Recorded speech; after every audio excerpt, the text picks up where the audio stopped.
ॐ पूर्णमदः पूर्णमिदं पूर्णात् पूर्णमुदच्यते पूर्णस्य पूर्णमादाय पूर्णमेवावशिष्यते। ॐ शान्तिः शान्तिः। ॐ सहना भवतु सहनौ भुनक्तु सह वीर्यं करवावहै तेजस्विनावधीतमस्तु मा विद्विषावहै। ॐ शान्तिः शान्तिः शान्तिः।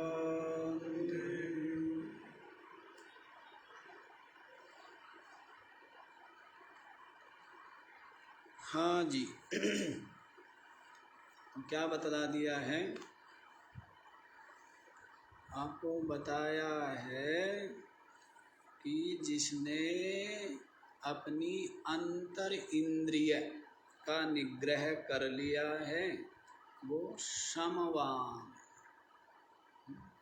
साधन चतुष्टय की बात चल रही है ना, विवेक वैराग्य षट संपत्ति और मोक्ष। विवेक का स्वरूप क्या बताया था? हाँ जी क्या बताया? ब्रह्म सत्यम जगन मिथ्या इत्येवं निश्चयः, कि ब्रह्म ही सत्य है और ये जो जगत है ये मिथ्या। ब्रह्म सत्य है, जगत मिथ्या है। ब्रह्म का मतलब जो निर्गुण निराकार परमात्म स्वरूप। परमात्मा के कई स्वरूप बताए ना, क्या क्या बताए? परमात्मा के स्वरूप बताया सगुण साकार, सगुण निराकार और निर्गुण निराकार। ये बता रहे हैं। तो लेकिन सगुण साकार या सगुण निराकार ये भी क्या है? ये भी उत्पत्तिशील है। लेकिन जो निर्गुण निराकार है वो अंतिम है, सत्य है। वही क्या है? परम अवधि है। वह क्या है? सत्य की परम अवधि, परम सीमा।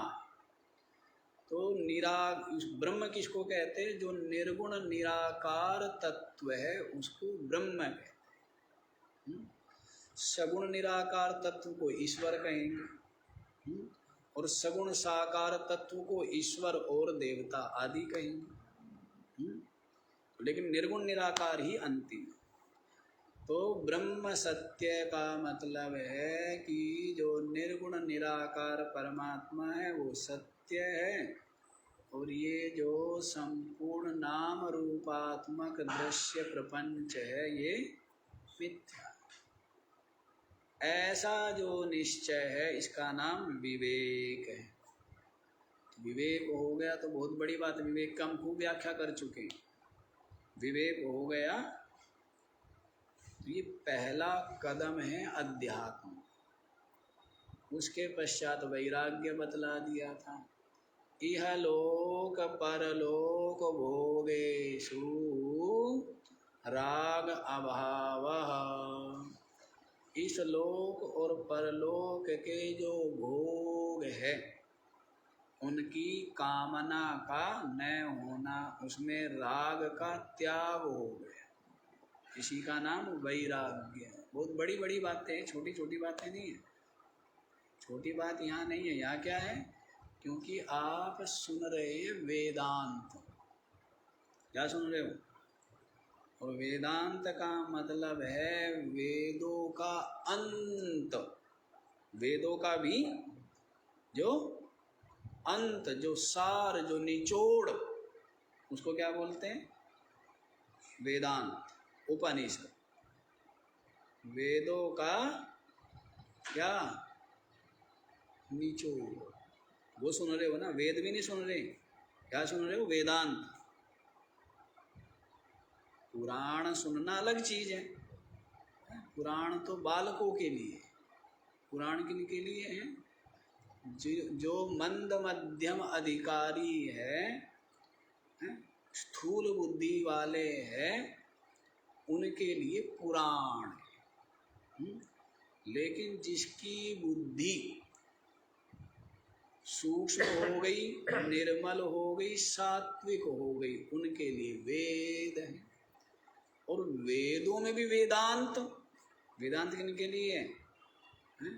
जो संसार को समझ चुके हैं, संपूर्ण रूप से संसार को जो जान चुके हैं कि ये सब का सब मिथ्या, सारा संसार क्या है? मिथ्या है। तो उनके लिए है ये वेदांत। तो विवेक बहुत बड़ी बात, वैराग्य उससे भी बड़ी बात।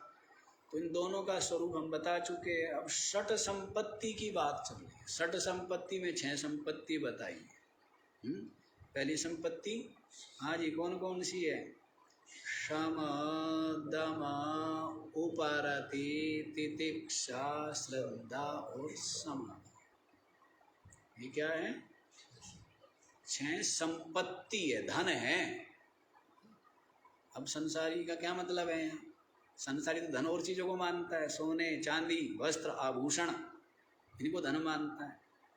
बात साधक है, उसके लिए संपत्ति क्या है? ये 6 संपत्ति। पहला शम, मन का निग्रह कर लेना, ये क्या है? शम है। क्या अर्थ बतलाया था इसका? कि श्रवण मनन निधिध्यासन के अतिरिक्त विषयों में मन का न जाना, मन को रोक लेना, इसी का नाम क्या है? मन का निग्रह, शम। श्रवण का स्वरूप सुन लिया आपने, मनन का स्वरूप सुन लिया। क्या सुना है श्रवण का स्वरूप? है कि जो वेदांत प्रतिपाद्य अद्वितीय जो वस्तु है, उसका 6 प्रकार के लिंगों के द्वारा उसके तात्पर्य का ग्रहण कर लेना, इसी का नाम श्रवण है। अर्थात श्रवण में 6 की 6 चीजें होनी चाहिए।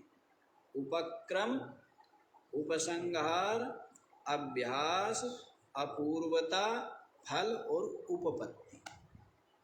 ये 6 चीजें क्या होनी चाहिए? व्याख्यान में होनी चाहिए। और ऐसा व्याख्यान जो नहीं होता है वो व्याख्यान नहीं माना जाता।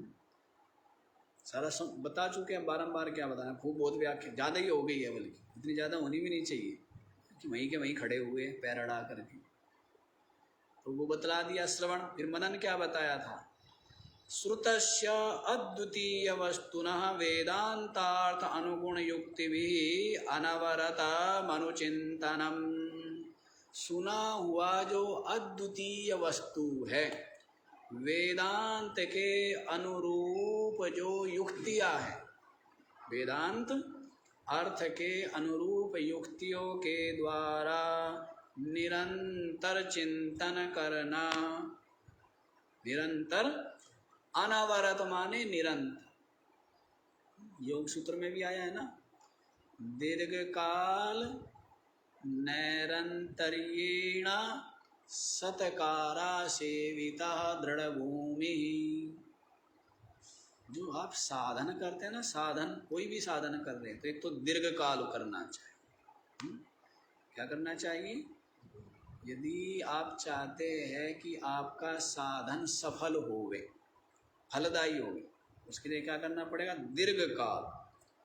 अब दीर्घ काल तो करें, आज कर लिया कल नहीं किया, कल किया परसों नहीं किया तरसों। नैरंतर्येण, एक तो क्या होना चाहिए? दीर्घ काल, लंबे समय तक करना चाहिए। दूसरा नैरंतर्येण, निरंतर। क्या करना पड़ता है? और दूसरा ऐसे ही कर रहे हैं देखा देखी, उदास हो के, मन मार के, जबरदस्ती, तो भी नहीं। सत्कारा से, श्रद्धा पूर्वक, बड़ी रुचि, बड़े प्रेम, बड़े उत्साह से ऐसा करना चाहिए।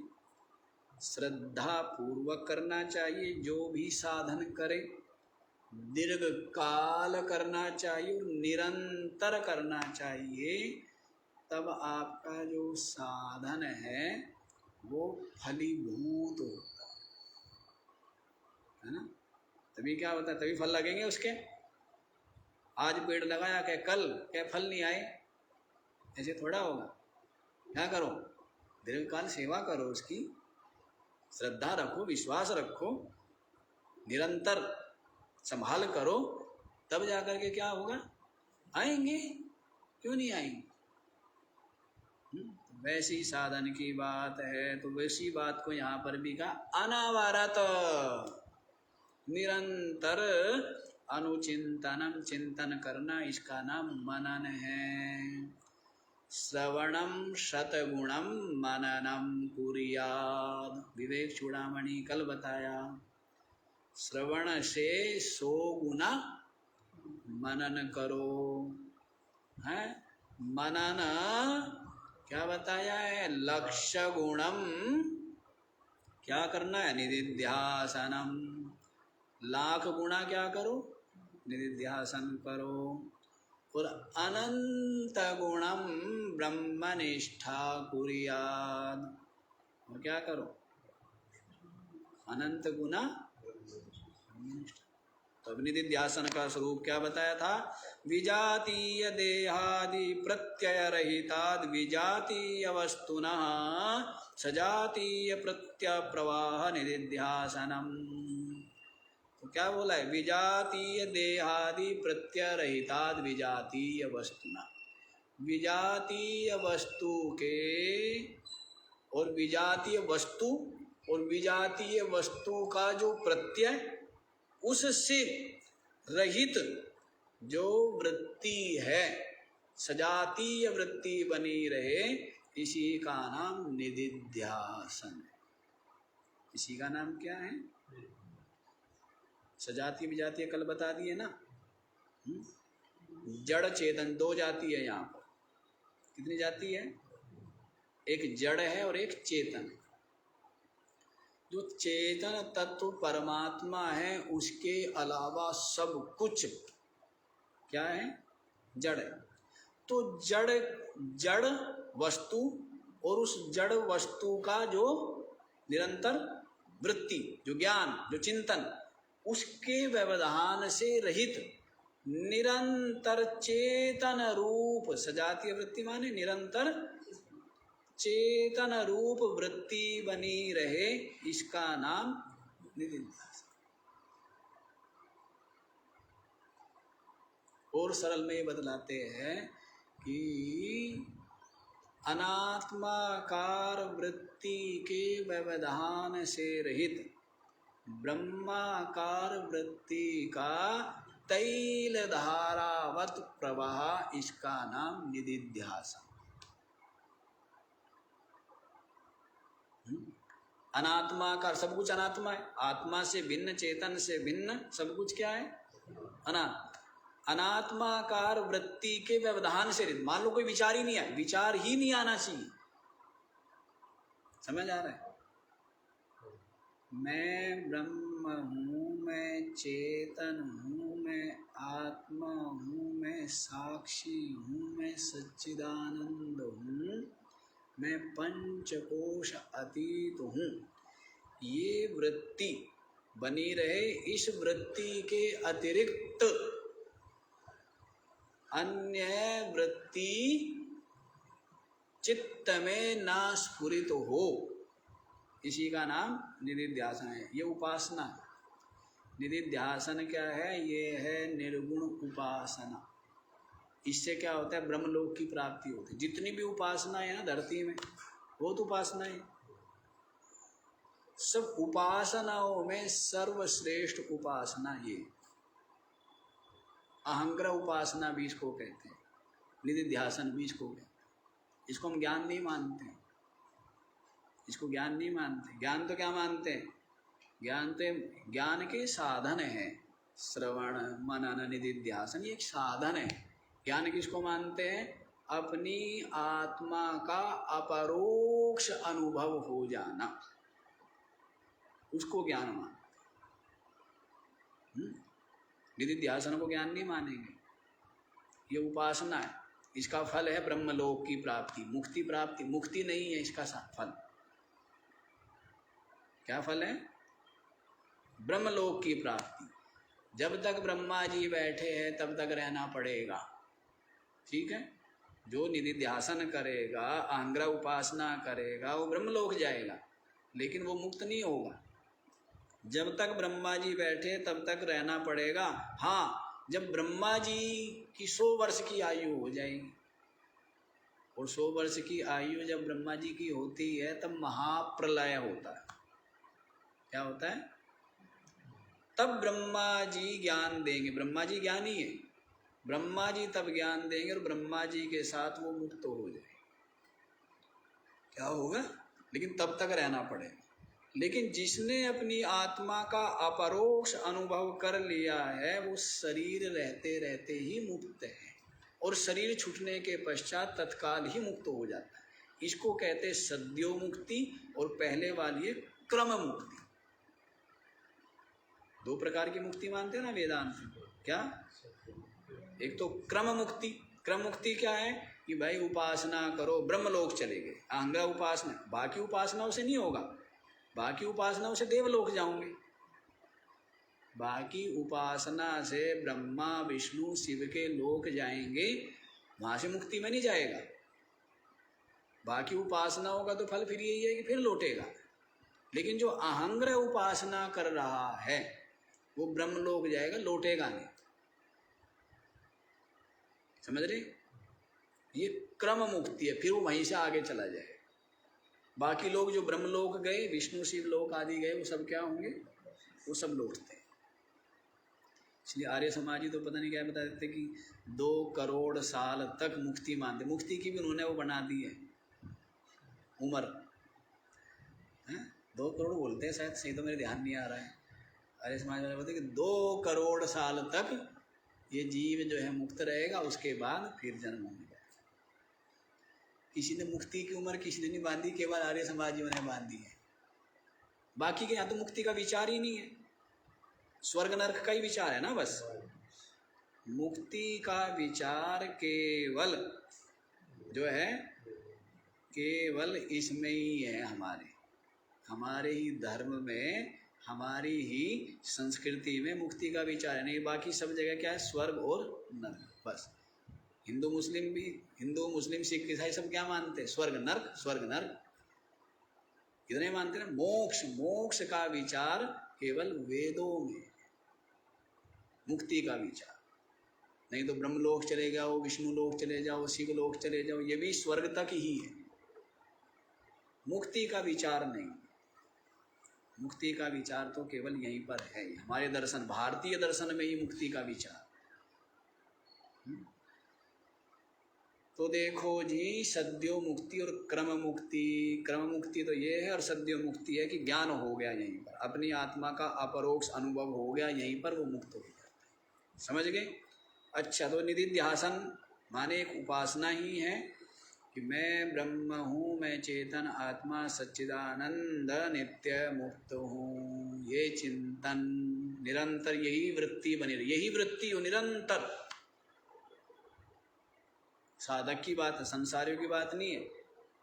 साधक को भूख लगी तब ही उसकी वृत्ति थोड़ी बहुत देर के लिए बहिर्मुख होनी चाहिए। हाँ जी भगत जी, सुन रहे हो?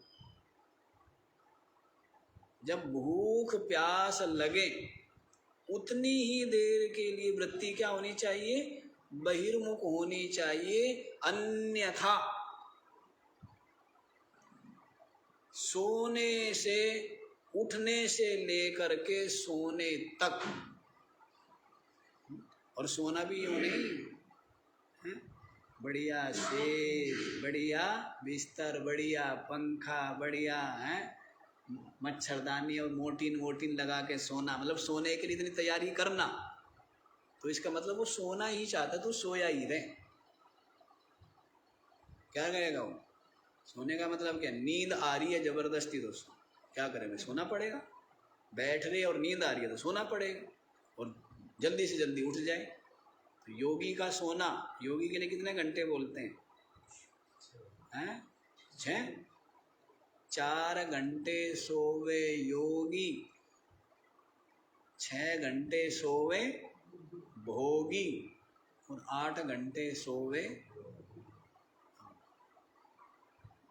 हाँ, कितने घंटे सोवे?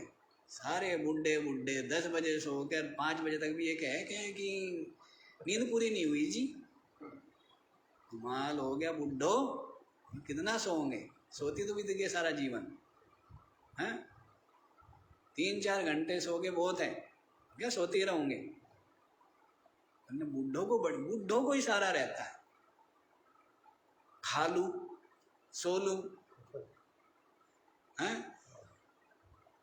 लोग कहते हैं कि हमारे बुढ़ों के पीछे पड़े रहते हैं। अब जब बुढ़े मेरे पास आएंगे तो बुढ़ों को ही कहूँगा, और किसको कहूँगा? जवान आएंगे तो जवानों को कहूँगा। हाँ, बुढ़े को बड़ी चिंता रहती है, जवान को चिंता नहीं रहती है कि मरने की या कमजोर होने की, क्यों? शरीर ठीक ठाक रहता है। बुढ़ों को बड़ी चिंता रहती है, तो मरना, और दूसरा कमजोरी आ रही है, कमजोरी आ जाएगी तो अपराधहीन हो जाऊंगा। तो बुढ़ों को पता है बुढ़ों को कितना संघर्ष करना पड़ता है, अभी पता नहीं है आपको। बुढ़े को अपने आप से बहुत संघर्ष करना पड़ता है, लड़ाई लड़नी, मैदान फतेह करना है, शरीर को संभालना एक बहुत बड़ी चुनौती होती है बुढ़ों के लिए। युवावस्था में कहाँ पता लगा? युवावस्था में कुछ भी खा लिया पच जाएगा अपने आप। अब बुढ़े को तो खाने से पहले सोचना, खा के सोचना, खाने के बाद सोचना, नहीं सोचना पड़ेगा। ये भी एक बहुत बड़ी चुनौती है। और जवान के लिए तो कोई चुनौती, कुछ भी खा लिया चुनौती है कोई। हाँ, तो बुढ़ों की बड़ी समस्याएं हैं। हाँ, चलो ज़्यादा कहानी नहीं बताता बुढ़ों की। तो क्या बताया? 4 घंटे सोना, उतनी देर छोड़ के, और बाकी भूख प्यास लगी हो बहुत तीव्र, वो भी है नहीं।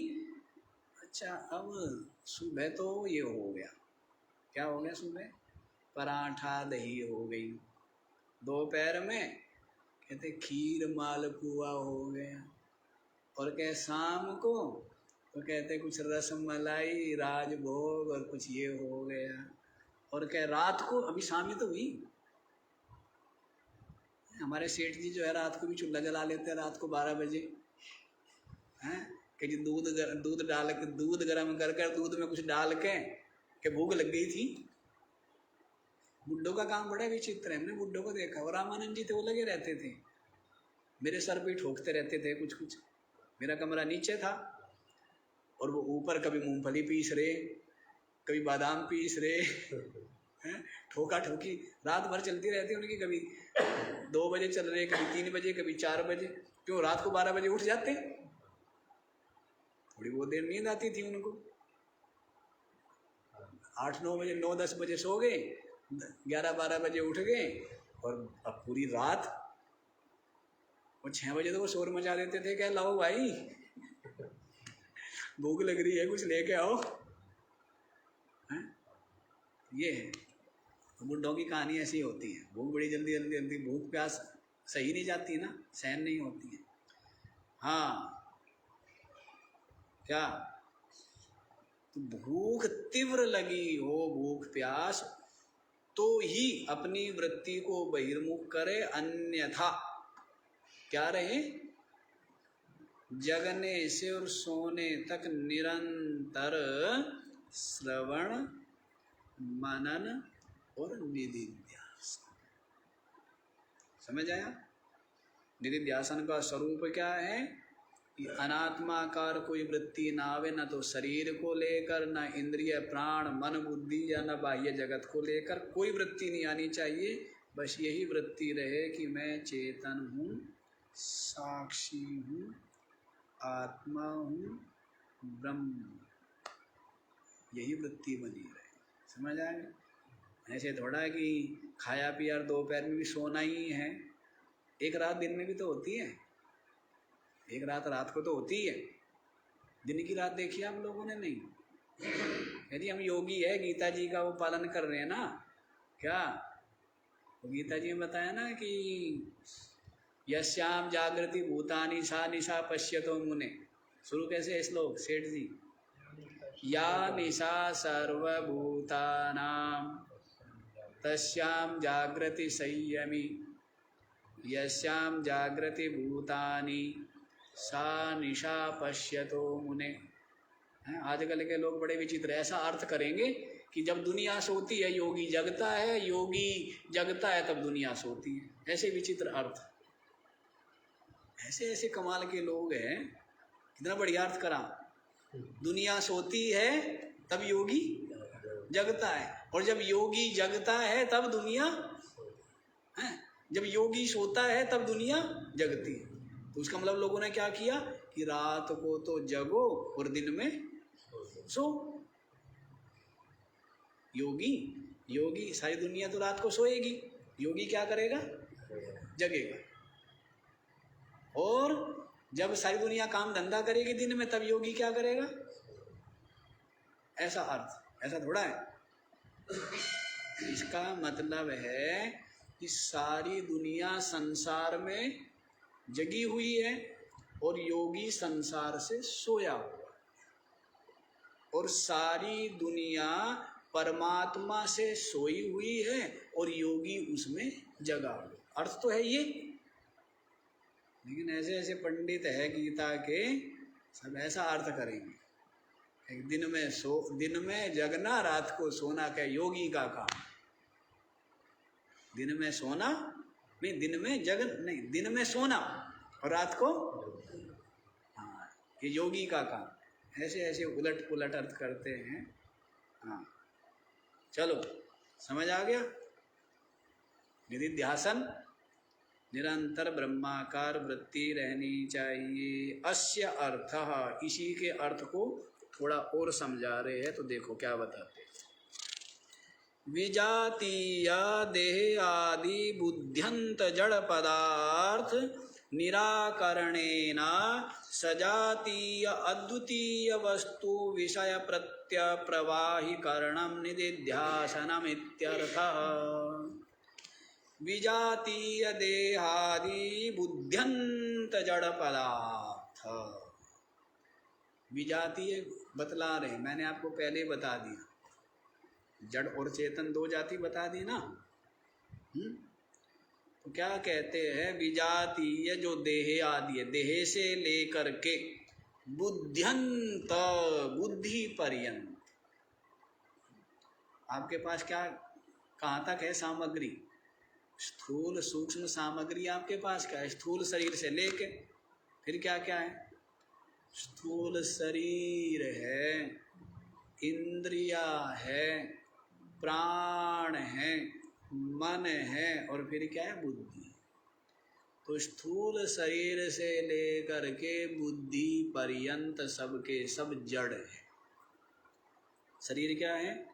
जड़। इंद्रिया क्या है? प्राण क्या है? मन क्या है? बुद्धि क्या है? जड़ है। चलने को तो शरीर चल रहा है तो चेतन लगता है, लेकिन चेतन है क्या? ये क्या है? ये जड़ है ना। वैसे ही मन बुद्धि सबको क्या लगती है? सजीव लगती है, चेतन लगती है, लेकिन मन बुद्धि है क्या? जड़ है। चेतनावान किससे बने हुए? चेतन की सत्ता से। चेतन की सत्ता से जो मन बुद्धि जड़ है वो क्या हो गए हैं? सजीव हो गए, चेतनवत भासते हैं। इंद्रिया भी जड़ है, चेतनवत भास रही है। प्राण भी जड़ है, चेतनवत भासते। शरीर भी जड़ है, चेतनवत भास रहा है क्या? लेकिन वास्तव में जड़ है ना। किसका प्रकाश है? चेतन का प्रकाश। चेतन तक ही तो पहुंचना है ना। और चेतन तक जो पहुंच गया, चेतन तो अविनाशी है, नित्य है, परमात्मा ही है ना चेतन। तो चेतन ही परम तत्व है, परम सत्य है, नित्य तत्व है। तो चेतन तक पहुंचना, लेकिन व्यक्ति कहाँ जीता है? शरीर के स्तर पर जीता है, इंद्रियों के स्तर पर जीता है, प्राण मन बुद्धि के स्तर पर ज्यादा बस मन बुद्धि से परे पहुंच नहीं है। और ये मन बुद्धि तक सबके सब क्या है, सीमित है, जड़ है, नाशवान, सबके सब क्या है, इसलिए मरने का भय बना रहता है, मरने का भय लगा ही रहेगा। शरीर को भी लेकर के इंद्रिया प्राण, इंद्रियों को लेकर नहीं रहती है बड़ी चिंता, आंखें कम दिखने लग गई, कान कम सुनने लग गई, प्राण कमजोर हो गए, मन बुद्धि भी क्या हो गए हैं, बुद्धि भी कमजोर हो गई, याद नहीं रहता है। तो ये सबके सब जड़, सबके सब नश्वर, सबके सब दृश्य, सबके सब परिचिन्न, और सबके सब कभी रहते हैं और कभी नहीं रहते हैं। जैसे आपका स्थूल शरीर अब तो है, स्वप्न में नहीं है। आपकी इंद्रिया, आपके प्राण मन बुद्धि और स्वप्न में जो है वो सुसुप्ति में नहीं है। आपका मन बुद्धि जो स्वप्न में है, सुसुप्ति में है क्या? वो सुसुप्ति में नहीं। तो व्यक्ति कहाँ पे जीता है? इन पर जीता है, शरीर के स्तर पर जीता है, अपने आप को जीवित मानता है। शरीर है तो मैं जीवित हूँ, शरीर नहीं है तो मर गया, कहीं नहीं मरा, तू मरता ही नहीं, कभी कभी भी नहीं मरता है, तू चेतन है, तू थोड़ा मरता है। शरीर मरता है, शरीर तो मरते ही है, शरीर को तो कपड़ा बता दिया। महात्माओं ने क्या बोला है? वेदों में इसको बोला है रथ है, और गीता आदि ग्रंथों में इसको बोला है कपड़ा। संतों ने क्या बोला है इसको? है ना, संतों ने भी कपड़ा बोला, मशीन तो मैं बोलता हूँ। क्या बोला है? कपड़ा, चदरिया, चादर बोल दिया ना, चादर है। कहीं घड़ा कह दिया, कच्चा घड़ा है। क्या बोला है? कच्चा घड़ा बोला है ना, कि ये तो क्या है, कच्चा घड़ा है, कबीरा ये तन कुंभ है, ऐसे करके। तो वैसे शरीर के मरने से तो थोड़ा मरता है, शरीर तो वही पैदा हुआ ही मरने के लिए है, ये तो मरेगा ही। तो शरीर के स्तर पर जीता है, इंद्रियों के स्तर पर जीता है, प्राण और मन बुद्धि देखो, शरीर की ही अहमता ममता नहीं जाती, मन बुद्धि से अहमता ममता जाना तो बहुत दूर की बात है, बहुत कठिन। क्योंकि आप वास्तव में तो मन बुद्धि से पकड़ा हुआ है ना, शरीर को भी किससे पकड़ा है? बुद्धि से तो पकड़ा है। सब चीजों को किससे पकड़ा हुआ है आपने? बुद्धि से पकड़ा है। तो आप वास्तव में कहाँ जीते हो, कहाँ रहते हो? बुद्धि के स्तर पर रहते हो आप, और बुद्धि के स्तर पर रहने से ही आपकी जीव संज्ञा है। बुद्धि के स्तर से आप ऊपर उठे तो आप ब्रह्म हैं। जब बुद्धि के स्तर पर आप उतरते हो तब आपका नाम क्या है? जीव। शरीर के स्तर पर आप उतरते हो तो आप मनुष्य हो जाते हो, बूढ़े जवान हो जाते हो, है ना। तो बुद्धि के स्तर से परे जाना का मतलब है चेतन में जाना, जो वास्तविकता में जाना, परमात्मा में। तो बुद्धि के स्तर को पार करना बड़ा कठिन है। शरीर के स्तर छोड़ो, धन पद प्रसिद्धि, यही स्तर से नहीं निकल पाता व्यक्ति। धन पद प्रसिद्धि इनके स्तर से नहीं उठ पाता, शरीर के स्तर से उठने के बाद दूर, इंद्रिया प्राणों के स्तर से उठने की बात दूर, और मन बुद्धि के स्तर पर तो ये अपना मरना मानता है। शरीर के मरने को ही मरना मानता है, और मन बुद्धि मर गए तब तो। और मन बुद्धि के मरे बिना क्या है? पूर्णता का अनुभव नहीं। जब मन बुद्धि गलित हो गई तब क्या रह गया? तब अद्वितीय ब्रह्म रहे। समझ रहे? जीव भाव गलित हुए बिना ब्रह्म भाव का अनुभव होगा। तो बुद्धि के स्तर पर ही जीते हैं, तो बुद्धि को भी के स्तर को भी पार कर गया है, जान लिया है कि मन और बुद्धि क्या चल रहा है, मन में क्या चल रहा है, बुद्धि में जान रहा हूं ना मैं जान। कौन जान रहा है? वो जो जानने वाला। मेरी बुद्धि ने निश्चय किया है, मेरा मन वहां चला गया, इस बात को कोई जान रहा है ना? कौन जान रहा है? वो पहले वहां खड़ा हुआ है। आपका मन वहाँ गया, इस बात को वही जानेगा जो वहाँ होगा, हैं? भाई आप त्रिवेणी घाट पर हो, कौन जानता है? जो आश्रम में वो जानता है इस बात को, या जो वहाँ है उसने तो देखा है ना आपको वहाँ पर? कौन देख रहा है आपको वहाँ कि आप त्रिवेणी घाट पर है? कौन देख रहा है? जो त्रिवेणी घाट पर है। तो वैसे ही आपका मन त्रिवेणी घाट पर चला गया, इस बात को जान रहा है ना कौन? तो जो चेतन जान रहा है, इसका मतलब वो वहाँ है। तो चेतन व्यापक है। मन को तो जाना पड़ा और चेतन को जाना पड़ा क्या? ऐसा है जैसे शीशा है, वो सूर्य है, सूर्य अपनी जगह है, शीशा है, शीशे को हम लेकर के चल रहे हैं, शीशे में प्रतिबिंब पड़ रहा है, तो हमें क्या लग रहा है कि सूर्य चल रहा है। सूर्य चल रहा है क्या है? तो वैसे ही आपका शरीर चलता है, आपकी इंद्रिया प्राण मन बुद्धि चलती है, लेकिन जो चेतन है वो नहीं चलता। चेतन तो अभी आप दिल्ली से यहाँ आ गए, तो वो जो चेतन है ना दिल्ली वाला, वो यहाँ नहीं आया, आप नहीं आए वास्तव में, आपका शरीर आया है, आपका मन आया, आपकी इंद्रिया आई, आप नहीं आए। चेतन तो आता ही नहीं ना जाता, चेतन तो व्यापक है ना, चेतन नहीं आता जाता। अपने घर से आप आ गए, चेतन आपका घर में, आप तो घर पे रह गए वास्तव में, आप घर पे हो, मतलब ये आप सब जगह हो, डरो नहीं, आप क्या हो? सब जगह हो, आना जाना किसी, हाँ आप बुद्धि के स्तर पर जीते हो, इसलिए आप क्या कहते हो? मैं आया। शरीर के स्तर पर जीते हो, मन बुद्धि के स्तर पर जीते हो। जब आप चेतन के स्तर पर पहुंचेंगे, जानेंगे, अनुभव करेंगे, तब आप कहेंगे ना आना ना कहीं जाना, ना उत्पत्ति न कहीं नाश, ना द्वैत ना भेद, एक अद्वितीय है। समझ आ रही है बात? तो चेतन आता जाता नहीं, आप नहीं आते जाते। बड़ा धोखा हो रहा है आपके साथ में, धोखे में जी रही शायद, सारा कुछ धोखे में तो चलिए सब कुछ धोखे में रहा है। सच्ची बात पता लग जाए तो क्या हो जाएगा? बैठ जाएगा, शांत हो जाएगा, परिपूर्ण अपने आप को अनुभव कर लेगा। लेकिन धोखे में दौड़ रहे हैं, धोखे में दौड़ता है। हाँ, आँखों पर पट्टी बंधी हुई है, माया की कहो, अविद्या की कहो, मोह की कहो। अच्छा जी, ये समझ आया है? तो देह से लेकर के बुद्धि पर्यंत यहीं तक दौड़ है आपकी, ये सब के सब जड़ है। सबके सब क्या है? सबके सब जड़ है। इसका बुद्ध्यंत पर्यंत निराकरणेन, जड़ पदार्थ निराकरणेन, इनका निराकरण कर दिया। क्या निराकरण किया? कि ये मैं नहीं हूं, ये आत्मा नहीं है। किसका स्वरूप बता रहे हैं? हाँ जी,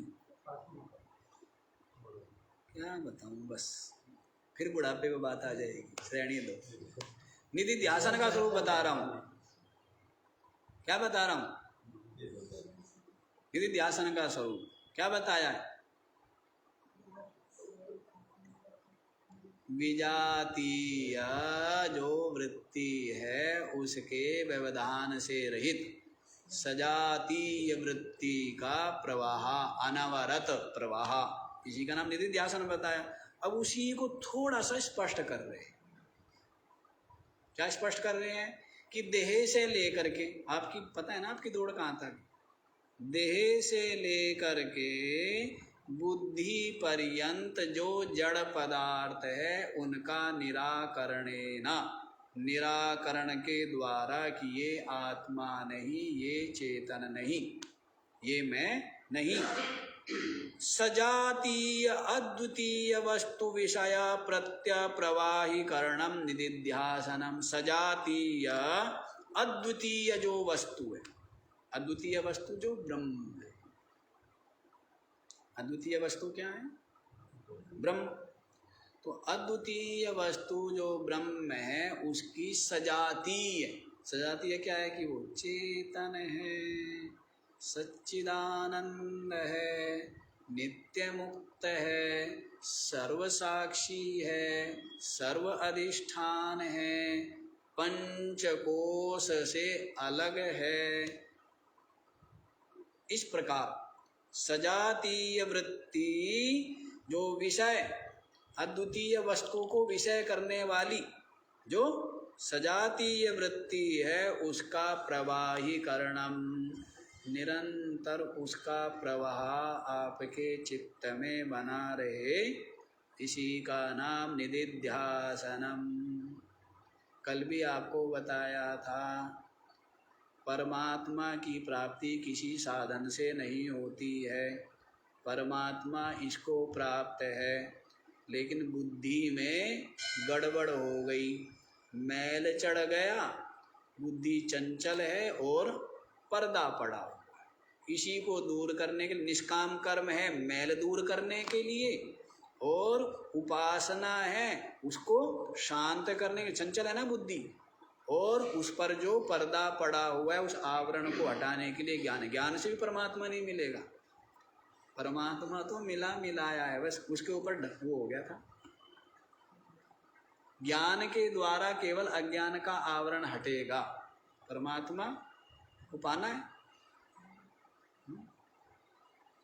खोया कहे सो बावरा है, पाया कहे सो कूर, और खोया पाया कुछ नहीं, जो का त्यों। परमात्मा खो गया, हो सकता है क्या? परमात्मा क्या कह रहा है? कोई एक आदमी चिल्ला चिल्ला के कह रहा है कि मेरे मुंह में जीव नहीं है। क्या कह रहा है? खूब चिल्ला चिल्ला के कह रहा है जोर जोर से कि मेरे मुंह में। तू बोल कैसे रहा है? बिना जीव के बोल लेगा? तू चिल्ला चिल्ला के कह रहा है क्या? परमात्मा खो गया, परमात्मा नहीं मिला, परमात्मा को पाना है। बोल कौन रहा है? कौन बोल रहा है? परमात्मा ही तो बोल रहा है। कौन बोल रहा है? परमात्मा के बिना कुछ होता है क्या? परमात्मा की सत्ता से ही तो ये वाणी। बोलने वाला कौन है? हैं?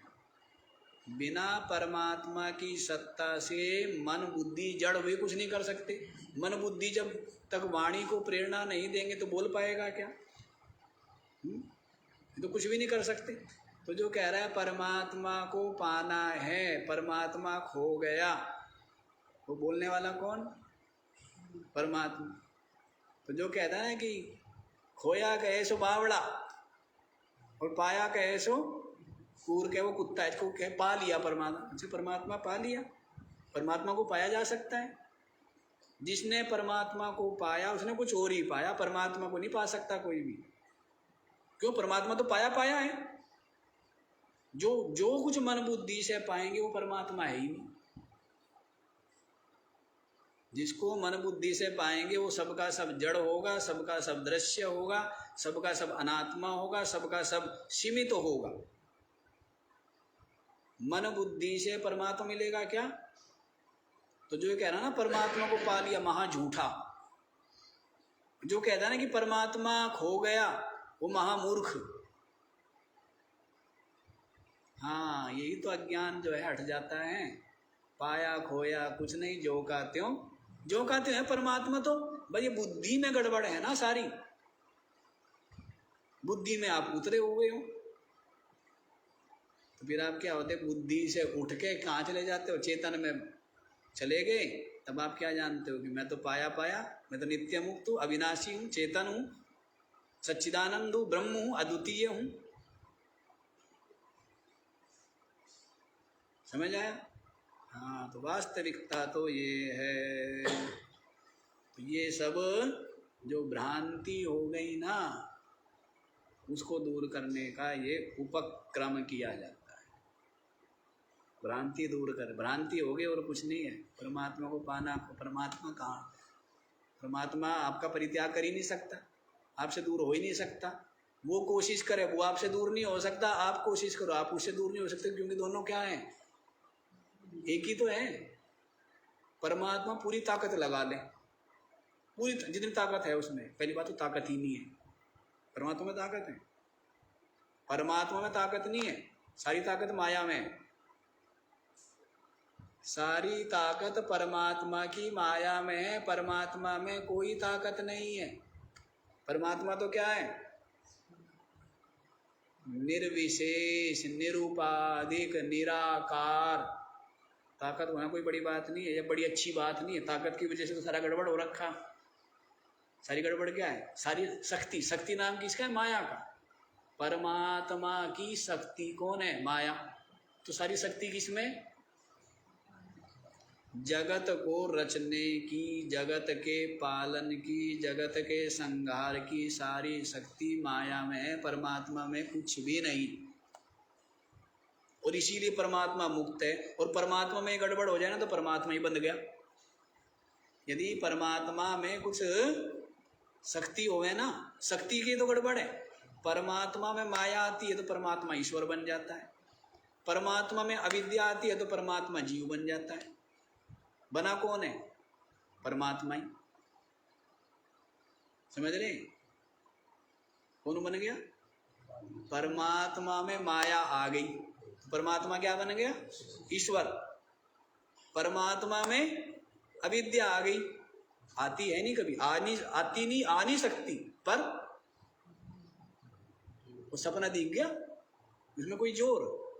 अब सुबह सुबह मेरे को पता नहीं एक स्वप्न दिख गया। अब स्वप्न बड़ा विचित्र, बिना सिर पैर में सोचो कभी ऐसा हुआ होगा क्या? मतलब ही नहीं। ऐसा कभी होगा क्या? मैंने कहा संबंध ही नहीं।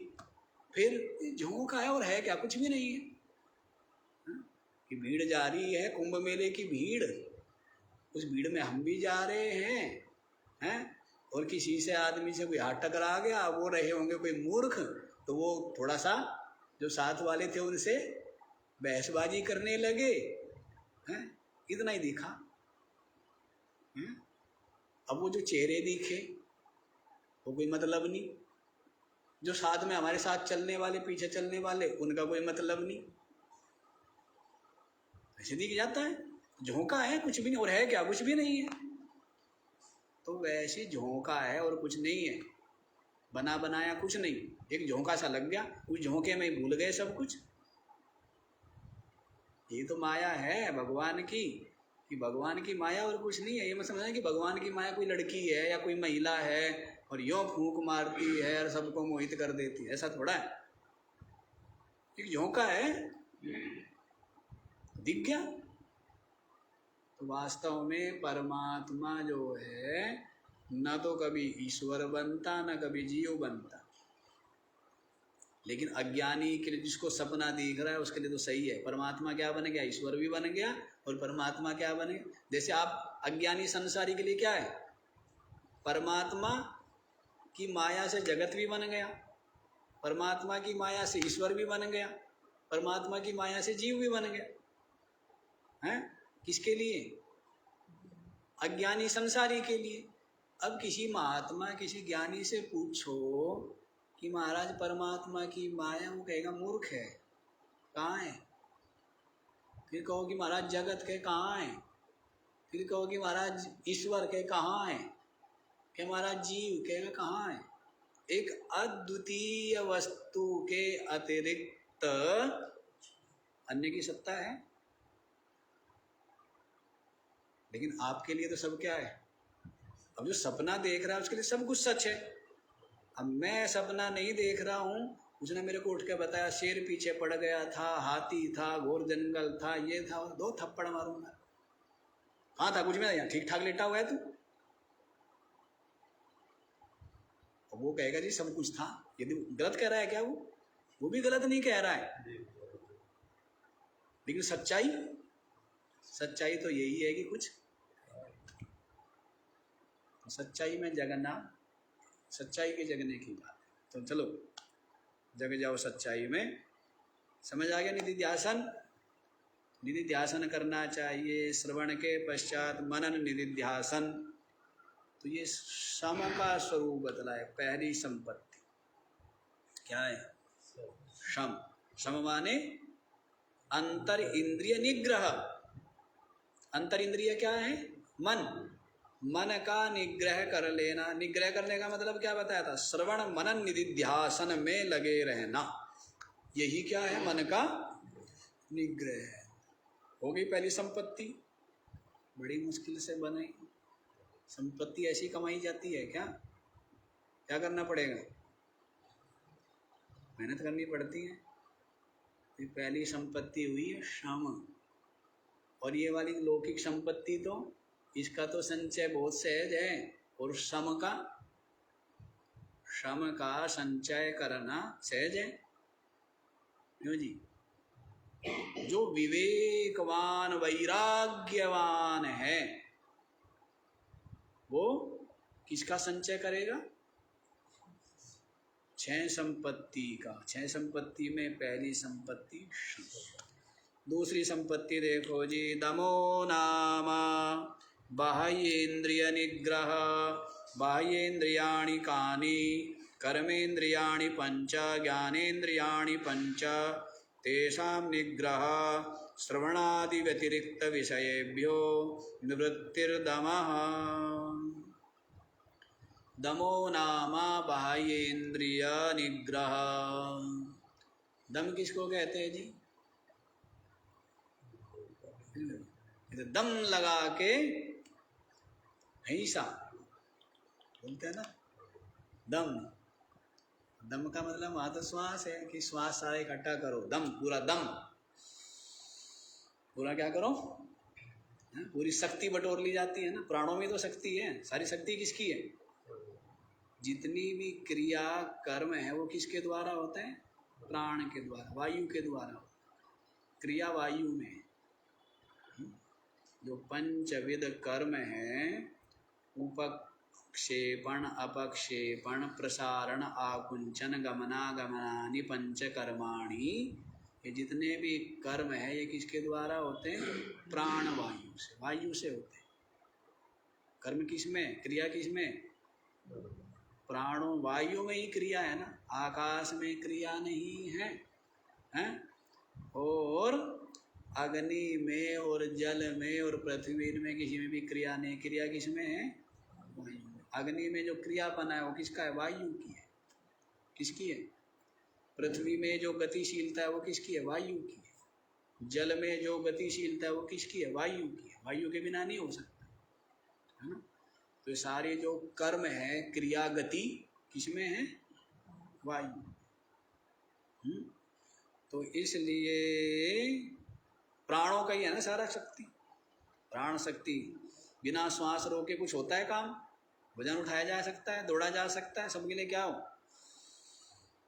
प्राण। प्राण जिसके पुष्ट हो, प्राण शक्ति जिसकी क्या हो? पुष्ट हो, वो कार्य करने में समर्थ हो। तो प्राण की बात बता, जो दम लगाने का मतलब वहाँ बता रहे वो अलग है, यहाँ दम दूसरा है। दमो नाम बाह्य इंद्रिय निग्रह। जो बाह्य इंद्रिय है उनका निग्रह, इसका नाम दम है। अंतर इंद्रिय निग्रह शम, बाह्य इंद्रिय निग्रह दम। बाह्य इंद्रिय कौन कौन सी है जी? बाह्य इंद्रियाणि कानि? बाह्य इंद्रिय कौन सी है? कर्मेन्द्रियाणि पंच, ज्ञानेन्द्रियाणि पंच। 5 ज्ञानेन्द्रिया, 5 कितनी हो गई? ये 10 जो है, ये 10 इंद्रिया बाह्य इंद्रिया कहते हैं। और अंतर इंद्रिया अंतःकरण को कहते हैं। 4 नाम जिसके पड़ जाते हैं, मन, चित्त। वो क्या हुआ? अंतर इंद्रिय, ये बाह्य इंद्रिय है। उनको अंतःकरण कहेंगे, इनको बाह्यकरण कहेंगे। उनको क्या कहेंगे? और ये बाह्य। ठीक है। तो कर्मेंद्रियाणि ज्ञानेन्द्रियाणि होगी। तेषाम निग्रह, इनका निग्रह कर लेना।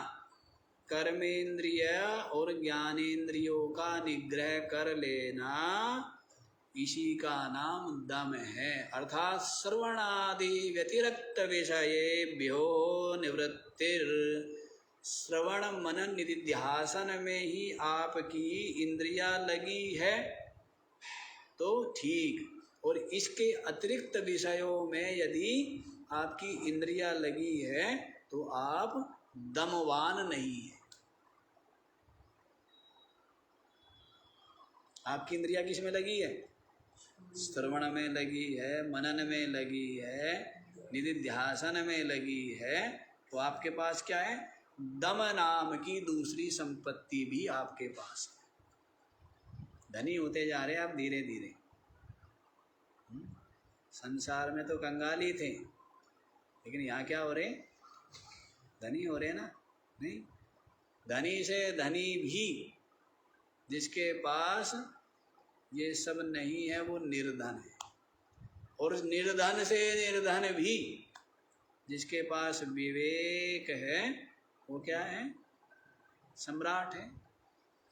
वो क्या है? विवेक जिसके पास है वो क्या है? उसके बराबर कोई धनी है? उसके बराबर कोई धनी नहीं। ब्रह्मा जी भी उसके सामने क्या है? भिखारी है। क्या बताया था? इंद्रोपि रंकवत भाति का कथा नृपकीटकः। इंद्र भी उसके सामने भिखारी है। किसके सामने? ब्रह्मानंदम रसम पीत्वा ये उन्मत्त योगिनः। ब्रह्मानंद रस का पान करके जो उन्मत्त हो रहे हैं, ऐसे जो योगी महात्मा है उनके सामने इंद्र जो है बेचारा कटोरा पकड़ के भीख मांगता है। का कथा नृप कीट का। इन राजा महाराजा रूपे कीड़ों की तो बात ही छोड़ दो। राजा महाराजा तो क्या है? कीड़े मकोड़े। इंद्र भी उनके सामने भिखारी है। किसके सामने? जिसके पास ज्ञान है, जिसके पास विवेक है, उसके सामने तो क्या है? यही संपत्ति है ना। ये संपत्ति जिसके पास वो माला माल, और संसार की संपत्ति जिसके पास वो क्या है? कंगाल। कंगाल का कंगाल ही है ना, सब कंगाल। इसलिए कहते हैं ना कि कबीरा सब जग निर्धना, धनवंता नहीं कोई, धनवंता सोई जानिए जाके राम नाम धन होय। चलो यहीं पर आओ, वो कहानी आ जाएगी। समझ आ गया? दम। तीसरी वाली भी बताऊं?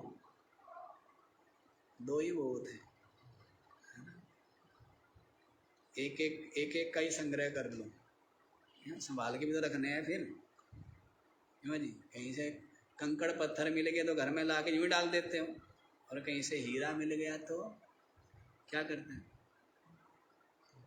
उसके संभालने के लिए भी पूरा खोपड़ी दौड़ाओगे, कहाँ रखे, कैसे सहेजे, कैसे संभाले। नहीं,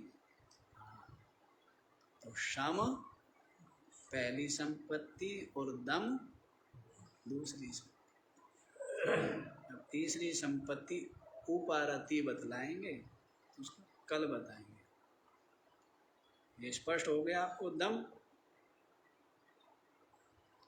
इन 10 इंद्रियों का निग्रह कर लेना, अर्थात श्रवण मनन निधिध्यासन में ही लगे रहे। ये दम नाम की संपत्ति है। ओम